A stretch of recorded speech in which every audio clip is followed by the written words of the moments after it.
Right. So మళ్ళీ వస్తాను madam మీ దగ్గరికి. మనతోటి రఫీ గారు ఉన్నారు, తెలుగుదేశం పార్టీ రాష్ట్ర అధికార ప్రతినిధి. రఫీ గారు గుడ్ మార్నింగ్ అండి. నమస్తే సార్.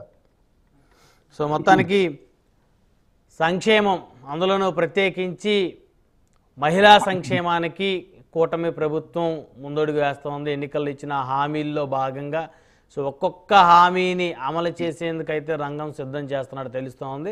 అందులో ఇప్పుడు ప్రధానంగా కనుక చూస్తే ఉచిత బస్సు ప్రయాణానికి కల్పించేటువంటి దానికోసం అయితే ప్రయత్నాలు అయితే చేస్తున్నట్టు తెలుస్తోంది, కసరత్తు చేస్తున్నట్టు తెలుస్తోంది. సో మొత్తానికి ఏ మేరకు ఇది అసలు సక్సెస్ అవుతుంది రఫీ గారు? నమస్కారం బ్రహ్మనాయుడు గారు, మీకు అలా కీర్తన్ గారికి, అలాగే ప్రైమ్ లైన్ వీక్షకులకి, ఇంకెవరైనా చర్చలో పాల్గొనేటువంటి నాయకులకి, వాళ్ళందరికీ కూడా శుభోదయం. సరే, ఈ ప్రభుత్వం ఏర్పడి 35 రోజులు దాటింది సార్, అంతే, ఎక్కువ ఏం కాల. అయితే ఇంతలోనే ఈ నెల రోజుల్లోనే ఉచిత బస్సు ఏమైంది, గ్యాస్ సిలిండర్లు ఏమైంది, అన్నా క్యాంటీన్ ఏమైంది, ఉచిత ఇసుక అన్నారు, సీనరేజ్ వసూలు చేస్తున్నారు, లోడింగ్ ఛార్జీలు వసూలు చేస్తున్నారు, ట్రాన్స్పోర్ట్ వసూలు చేస్తున్నారు, ఇంకా తల్లికి వందనం ఏమైపోయింది, మహిళలకి ప్రతి నెల ఇస్తా ఉన్న 1500 రూపాయలు ఏమైపోయాయి, నిరుద్యోగ భృతి ఏమైంది, ఇవన్నీ అడగడం స్టార్ట్ చేశారు వైసీపీ నాయకులు. బాగా ఎసిడిటీ, కడుపు మంట పెరిగిపోతా ఉన్నాడు. ఓ పక్క అధికారం కోల్పోయి దిక్కుతోచిన స్థితి, రెండో వైపు చూస్తే ఈ ఎన్డీఏ కూటమి పనితీరు ప్రజల్లో బ్రహ్మాండమైనటువంటి సంతోషాన్ని వ్యక్తం చేస్తూ ఉంది. మేము చెప్పాం 4000 పెన్షన్ ఇస్తాం, ఇస్తుబాటు ఇచ్చాం, ల్యాండ్ టైటిలింగ్ యాక్ట్ రద్దు అన్నాం, 5 సంతకాలు పెట్టాడు చంద్రబాబు నాయుడు. రేపు ఆగస్టు 15న మహిళలకి ఉచిత బస్సు పథకాన్ని ప్రారంభిస్తాం. అదే రోజున దాదాపు 200 చోట్ల అన్నా క్యాంటీన్లు ప్రారంభిస్తాం. తల్లికి వందనం జనవరిలో కదా ఇచ్చేది, అప్పుడే ఏమైపోయిందని చెప్పి అడుగుతున్నాం. పాపం వాళ్ళకి అధికారం పోయి ఏం చేయాలో దిక్కుతోచగా తల్లికి వందనం ఎప్పుడు ఇస్తారండి, జనవరిలో ఇచ్చాడు.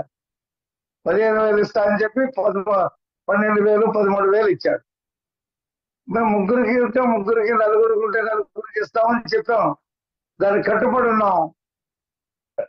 ఒక మొడాలిటీ, ఒక బిడ్డ ఉంటే ఏం చేయాలి అనే దాని మీద పాత మొడాలిటీ ఏదైతే ఉందో కేంద్ర ప్రభుత్వాన్ని, అది సర్క్యులర్ రిలీజ్ చేసేది, జీవో కాదు.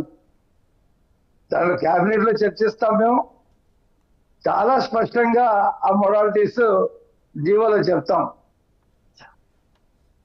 వీళ్ళు ఇవాళ కనీసం ఒక 6 నెలలైనా చూద్దాం ఈ పథకాలు అమలు చేస్తారా లేదా అనేది లేకుండా డే 1 నుంచి స్టార్ట్ చేస్తారు. కడుపు మంట తట్టుకోలేకపోతున్నాం. ఈ పథకాలన్నీ మేము 1 by 1 స్టార్ట్ చేస్తాం. 6 నెలల లోపల అన్నీ అయిపోతాయి. ఇక ఆ తర్వాత వాళ్ళకి కడుపు ఉబ్బరం అయిపోయి పేలిపోతుంది. ఆ తర్వాత వీళ్ళని ఎవరు జనం రానివ్వరు. ఈ పథకాలను అమలు బాధ్యత త్రిముఖ వ్యూహం బ్రహ్మనాయుడు గారు. 1 సంక్షేమం, 2 అభివృద్ధి, 3 జగన్మోహన్ రెడ్డి హయాంలో జరిగిన దోపిడీని వెతికి తీయటం. అది అంత సాధ్యం అవుతుంది అసలు రఫీ గారు? చూపిస్తున్నాగా ఎక్కడెక్కడ ఎంతెంత ల్యాండ్లు తీసుకున్నారో చంద్రబాబు నాయుడు గారు పవర్ పాయింట్ ప్రెజెంటేషన్ లో చూపించారుగా. నిన్న కేబినెట్ లో వాటి మీద కమిటీలు వేస్తున్నాం. ఖచ్చితంగా ఆధారాలతో పాటు సేకరిస్తాం, చట్టపరంగా శిక్షిస్తాం. అందులో ఏం సందేహం. పాత ఎలాగో ఉన్నాయి, పాత ఈడీ కేసులు, సిబిఐ కేసులు అవి ఎలాగో ఉన్నాయి.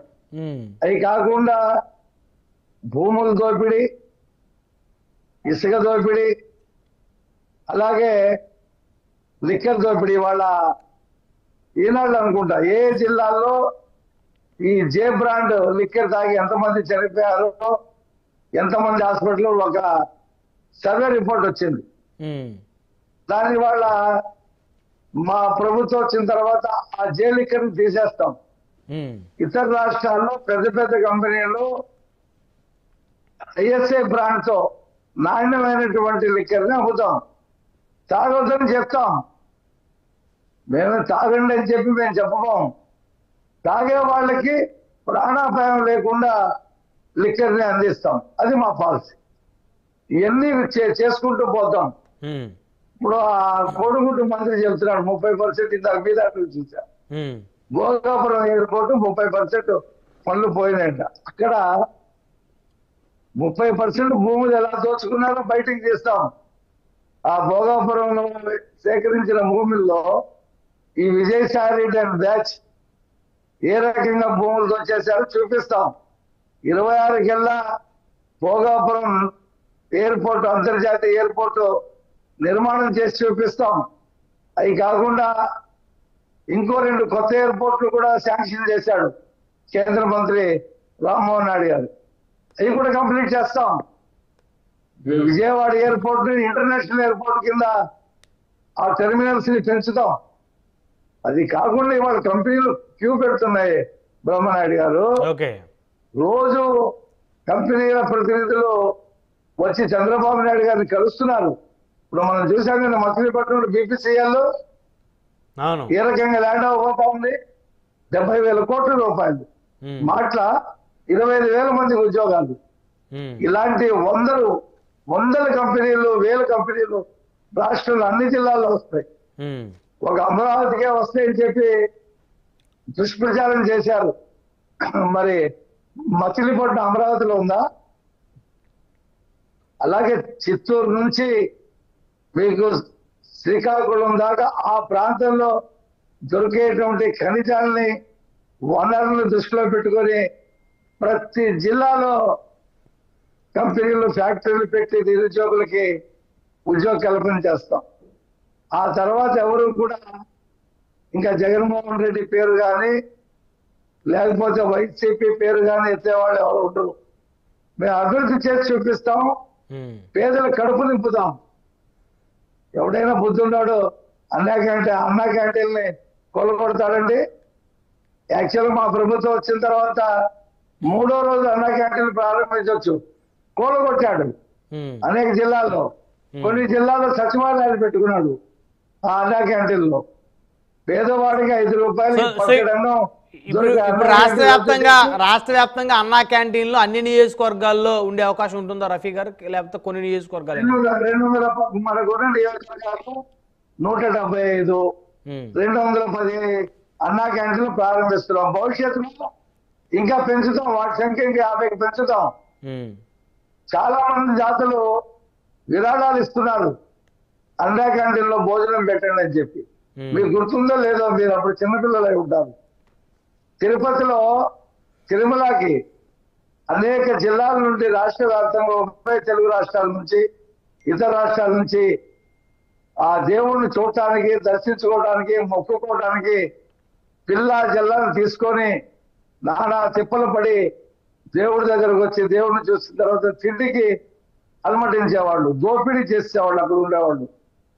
నందమూరి తారక రామారావు గారు, స్వర్గీయ ఎన్టీ రామారావు గారు దర్శనం చేసుకున్న ప్రతి వాడికి బ్రహ్మాండమైనటువంటి ఉచిత భోజనం ఏర్పాటు చేశాడు. దేశవ్యాప్తంగా ఎంతో మంది దాతలు ఉచిత భోజనానికి నిధులు ఇచ్చారు, విరాళాలు ఇచ్చారు. అది ఇప్పటికే కొనసాగుతుంది. అదే స్ఫూర్తి మాకు. ఈ రాష్ట్రంలో ఎవడు కూడా ఆకలితో చావకూడదు, ఆకలితో అలమటించకూడదు. పట్టెడన్నం 5 రూపాయలకి మంచి నాణ్యమైనటువంటి హైజానిక్ ఫుడ్ ని అందించాం మా ప్రభుత్వ హయాంలో. కాబట్టి ఇటు పేదవాడిని, ఇటు మధ్యతరగతుల వాళ్ళని, ఆర్థికంగా వాళ్ళని, ఇటు రైతుల్ని, కార్మికులకు చంద్రన్న బీమా పెట్టి అనేక రకాలుగా అన్ని వర్గాల్ని, అన్ని కులాల్ని, అన్ని మతాల్ని. అంటే ఓన్లీ కూటమికి ఓటు వేసిన వారికైనా లేకపోతే అందరికి వర్తిస్తాయి ఇప్పుడు మీరు చెప్పే సంక్షేమ పథకాలు? చంద్రబాబు నాయుడు గారు ఆంధ్రప్రదేశ్ కి ముఖ్యమంత్రి, ఉమ్, పవన్ కళ్యాణ్ గారు ఆంధ్రప్రదేశ్ కి ఉప ముఖ్యమంత్రి. ఈ ఈ కేబినెట్ మొత్తం ఆంధ్రప్రదేశ్ తెలుగుదేశానికో జనసేనకో లేకపోతే భారతీయ జనతా పార్టీకో కాదు, ఉమ్, ప్రతి పేదవాడికి, మాకు ఓటు అయిన వాళ్ళకు కూడా, మాకు ఓటు అయిన వాళ్ళ పిల్లలు కూడా ఉద్యోగాలు ఇస్తాం. ఉమ్, మా ఓటు అయినటువంటి రైతులకు కూడా 20,000 రూపాయలు సాలీనా ఇస్తాం. ప్రతి పథకం సూపర్ 6 మేము ఎప్పుడు చెప్పినాము? పోయిన రాజమండ్రి పై ఈ మే కాకుండా ఆ పై మేలో రాజమండ్రిలో మహానాడులో డిక్లేర్ చేశాం. ఉమ్, ఆ రోజు మీ టీవీలో కూడా నేను మాట్లాడాను రెండో రోజు సూపర్ 6 గురించి. ఖచ్చితంగా అర్హులైనటువంటి అందరికీ, అంటే వైట్ రేషన్ కార్డు ఉన్న వాళ్ళకి ఓకే. అందరికి కూడా సూపర్ 6 పథకాలు అందజేస్తాం. ఇంతగా వైట్ రేషన్ కార్డు అప్లై చేసుకునే సైట్ ఎప్పుడు ఓపెన్ చేస్తారు రఫీ గారు? ఏదైనా అందులో ఒక్కొక్కటి ఉమ్, ఒక్కొక్కటి అన్ని ఒకసారిగా. ఓకే. ఇప్పుడు రేపు ఆగస్టు 15 2 పథకాలు రిలీజ్ కాబోతా ఉన్నాయి. ఒకటి మహిళలకి ఉచిత బస్సు. ఉచిత బస్సు, ఇంకోటి అన్నా క్యాంటీన్. ఉమ్, అన్నా క్యాంటీన్ 2 వస్తాయి. మీకు 6 నెలలు చూసేటప్పటికి బ్రహ్మనాయుడు గారు సూపర్ 6 పథకాలన్నీ కూడా అమలు చేయడమే కాకుండా మేము చెప్పని వాగ్దానాలు ఇప్పుడు ఉచిత ఇస్తుంది సూపర్ 6 లో లేదు. అవును, అది విధానం, అది మేము చెప్పాల్సిన అవసరంలా. ఇవాళ అదే హామీ ఉంది కదా. 50 లక్షల మంది భవన నిర్మాణ కార్మికుల్లో ఉన్నటువంటి ఆనందం, అవును, చేతి నిండా పని దొరికింది. ఇసుక బుక్ చేయడంతోనే ఎక్కడ 50-60 వేలు లారీ, ఎక్కడ 8-10 వేలు లారీ, ఎంత తేడా ఉందండి? ఉచితంగా ఇసుక ఇంటికి చేరటమే కాకుండా ఇతర రాష్ట్రాలకి అడ్డగోలుగా అమ్ముకునేటువంటిది ఆగిపోయింది. ఉమ్, మీరు చూశారుగా, పెద్దరెడ్డి కానీ నియోజకవర్గాల్లో ఉండేటువంటి మంత్రులు కానీ సక్రమ ఇసుకని లాటులుగా కొండలుగా పేర్చుకొని ఇతర రాష్ట్రాలకు అమ్ముకున్నటువంటి పద్ధతిని మనం చూసాం కదా. ఇప్పుడు అయ్యన్న పాత్రుడు గారి నియోజకవర్గంలో చేసినటువంటి కొండల్ని పరిశీలించి దీని మీద ఏమన్నాడు ఆయన, పెద్దిరెడ్డి గారి నియోజకవర్గంలో. అలాగే ప్రతి చోట జగన్మోహన్ రెడ్డి ఒకే ఒక సంస్థకి, జేపీ వెంచర్స్ అనేటువంటి ఒక సంస్థకి ఇచ్చి దానికి సంబంధించినటువంటి టెండర్ ఎంత ఎంత తెలుసా మీకు? ఉమ్, టెండర్ అప్లికేషన్ తీసుకోవటమే లక్షల్లో ఉంది. లక్షల్లో 8 లక్షలు 9 లక్షలు అప్లికేషన్. ఆ డబ్బులు ఎవరికి వెళ్తాయి? ప్రభుత్వానికి వెళ్ళవా రఫీ గారు? సగం జగన్మోహన్ రెడ్డికి, ఉమ్, సగం ప్రభుత్వానికి. ఆ సగంలో మళ్ళీ జేపీ వెంచర్ వాళ్ళ పర్సంటేజ్ వాళ్ళు తీసుకునే వాళ్ళు. ఇప్పుడు అది ప్రజలకు వస్తున్నాయి. జగన్మోహన్ రెడ్డికి వెళ్ళేటువంటి డబ్బులన్నీ కూడా ఉమ్, ప్రజలకు వస్తున్నాయి. ఉమ్, ప్రజలు చాలా సంతోషంగా ఉన్నారు. వైసీపీ నాయకులకి కడుపు ఎసిడిటీ పెరిగిపోయింది ఈ ఉచిత ఇసుక వల్ల. ఉమ్, కాబట్టి 6 నెలల్లో వాళ్ళ నోళ్ళు ప్రజలు మూయిస్తారు. రైట్. ఏమైనా మాట్లాడితే కూటమి ప్రభుత్వానికి వ్యతిరేకంగా ఎవరైనా మాట్లాడితే ప్రజలు వాళ్ళని తిరుగుబాటు చేసే పరిస్థితి వస్తుంది. రైట్ రఫీ గారు, మళ్ళీ వస్తాను.